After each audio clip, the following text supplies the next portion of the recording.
ஓம் சக்தி. ஏன் அன்பு தங்கமே, உன்னிடம் ஒரு அவசர செய்தியை கூறவே உன் அம்மா நான் இங்கு வந்துள்ளேன். உனக்காக ஒருவர் செய்த வினையை இன்று நான் உனக்கு தெரிவிக்க போகின்றேன். உனக்கு தான் எல்லாமே தெரியும் என்பது போலவும் எதுவுமே தெரியாது என்பது போலவும் நீ இருக்காதே. எந்த இடத்தில் எப்படி நடந்து கொள்ள வேண்டும் என்பதை முதலில் நீதான் புரிந்து கொள்ள வேண்டும். அனைவரிடமும் அன்பாக இருக்கின்றாய், அன்பாக பேசுகின்றாய்.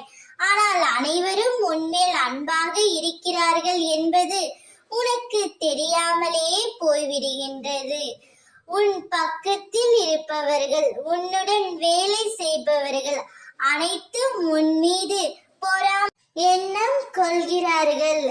அப்போது உன்னை சுற்றி உள்ளவர்களில் யார் நல்லவர்கள், யார் கெட்டவர்கள், யார் எப்பொழுதும் உன்னுடன் பயணிப்பவர்கள் என்பதை நீதான் முதலில் அறிந்து கொள்ள வேண்டும் தங்கமே.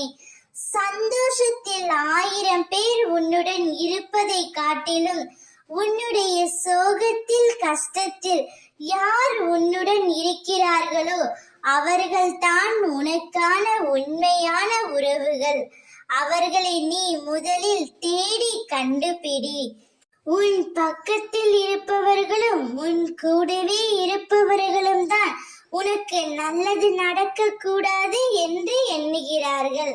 உனக்கு ஏதாவது மன கஷ்டம் என்றால், யாரிடமாவது பகிர்ந்து கொள்ள வேண்டும் என்றால் என்னிடம் வந்து அமர்ந்து அனைத்தையும் கூறு தங்கமே. நான் உனக்கு அனைத்தையும் சரி செய்து கொடுக்கின்றேன்.